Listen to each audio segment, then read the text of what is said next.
Have you ever been doing something completely normal, and suddenly your cat just climbs on you like your furniture? Not next to you, not near you, on you, right on your chest, your stomach, your lap. And then it just settles there, like that was the plan all along. At first it feels cute, maybe even random. But here's the part most people miss. It's not random at all. In fact, when your cat climbs on you, it's revealing something deeply instinctive, something emotional, and something a little surprising about how it actually sees you. Because in your cat's world, you're not just a person. You're something much more specific, something that connects to its earliest memories, its sense of safety, and even how it regulates its own emotions. And once you see it, you can't unsee it.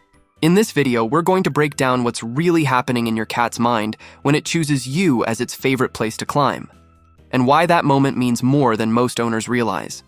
So if you want to understand your cat on a completely different level, go ahead and subscribe.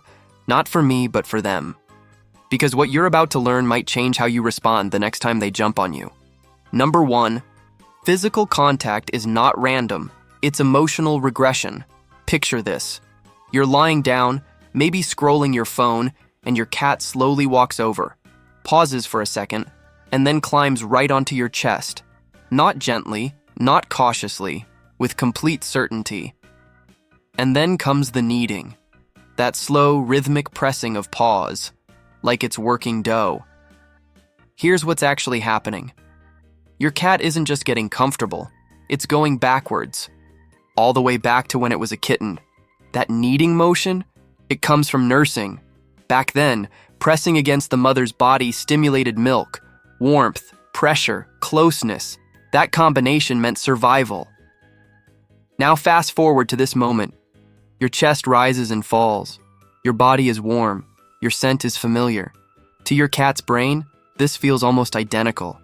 I once had a cat that would only do this late at night. Every single time it would climb onto my chest, knead for a few minutes, and then fall asleep instantly. It wasn't play, it wasn't attention seeking, it was something deeper, a return to safety. In that moment, your cat isn't seeing you as just a companion. It's experiencing you as something closer to a source of life. And once you realize that, the next question becomes even more interesting.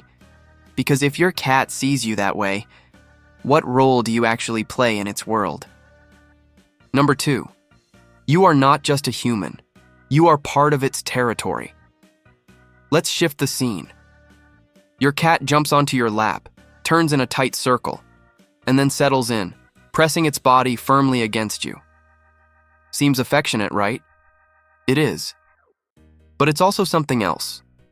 Because while your cat is lying there, something invisible is happening. Scent. Cats have scent glands in their face, their paws, even along their body. And when they rub against you, knead you, or simply stay in contact, they're leaving a trace of themselves behind. They're marking you. Not in an aggressive way. Not like a warning. More like a quiet claim. You belong in their world. I remember visiting a friend who had a very shy cat. It ignored everyone, except the one person it would occasionally climb onto. That person didn't just get affection, they got chosen. Because in the cat's mind, they were safe territory. And here's where it gets interesting. Cats don't separate emotional connection from physical space. If they trust you, they don't just love you. They integrate you into their environment. So when your cat climbs on you, it's not just seeking comfort. It's placing you inside its circle of control. You're not outside anymore. You're part of the system. And if that's true, then why you specifically? Out of every place in the house. Why choose your body? Number 3, your body feels like the perfect safe zone. Think about all the places your cat could rest. The couch, the bed, a sunny window, a hidden corner. And yet, it chooses you. Not sometimes, repeatedly. There's a reason for that. Your body is basically the perfect combination of everything a cat instinctively looks for. Warmth, softness, movement, but not too much, and something even more subtle, elevation. When your cat sits on your chest or shoulders, it's slightly higher than the surrounding environment. That gives it a better vantage point, even if it's just a few inches. Now add your breathing into the mix. That slow, steady rhythm. The rise and fall. To you, it's nothing. To your cat, it's incredibly calming. I had a cat that would only settle once it synced itself with my breathing. It would shift, adjust, reposition, until it found that perfect spot. And then suddenly, it would go completely still, as if it had locked into something. Because it had. In nature, cats choose resting spots very carefully. Safety isn't random, it's calculated. So when your cat chooses you over everything else, it's not just affection, it's preference. You are, quite literally, the best option in the room. But there's another layer most people never think about. Because sometimes, that climb doesn't start as rest at all. Number 4. This is a controlled version of hunting and instinct. You've probably seen this before. Your cat climbs onto you, but instead of settling down immediately, it shifts around. It steps, it adjusts, maybe even pounces slightly or taps your arm, almost like it's testing something. That's because part of this behavior isn't about rest, it's about instinct. Your body isn't completely still. You breathe, you move slightly, your muscles shift under the surface. To a cat, that's interesting. It mimics the kind of subtle movement they'd pay attention to in the wild. So sometimes when your cat climbs on you, it starts as exploration, a controlled interaction with a living surface. I once noticed a cat that would climb onto its owner and lightly tap their arm over and over, not aggressively, just curiously. Then, after a minute or two, it would curl up and fall asleep. The shift was seamless, from instinct to comfort. And that's the key. For cats, those two things aren't separate. They don't switch between play mode and affection mode the way we think they do. It's all part of the same system. So when your cat climbs on you, you're not just a place to rest. You're part of a living, responsive environment. And that leads to the most overlooked reason of all. Because sometimes, your cat isn't just climbing on you for what you are. It's climbing on you for what you do to its internal state. Number 5. Your cat is regulating itself through you. Now imagine this. Your cat has just been startled. Or maybe it's been restless all day.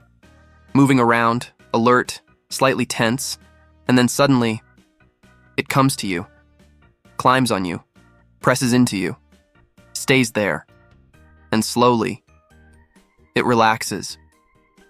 This isn't coincidence. This is regulation. Cats don't process stress the way we do. They don't talk it out. They don't distract themselves. They use proximity, touch, warmth, pressure. And you provide all of that. Your scent is familiar. Your body is stable. Your presence is predictable. To your cat, you are a kind of anchor. I once saw a cat that would only climb onto its owner after loud noises like fireworks or thunderstorms. It didn't hide.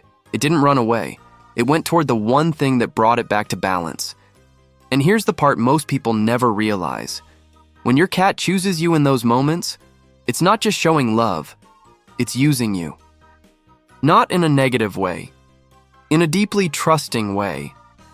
You are part of how it stabilizes itself, part of how it feels okay again.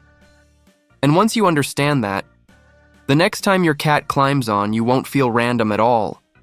It will feel intentional. So the next time your cat climbs on you, pause for a second and feel what's really happening in that moment. Because to your cat, you're not just a person. You're warmth, safety, territory, and balance all at once. And maybe that's why they choose you again and again without hesitation. If this gave you a new way to see your cat, you can subscribe and like to keep learning more about them. And I'm curious, where are you watching from right now?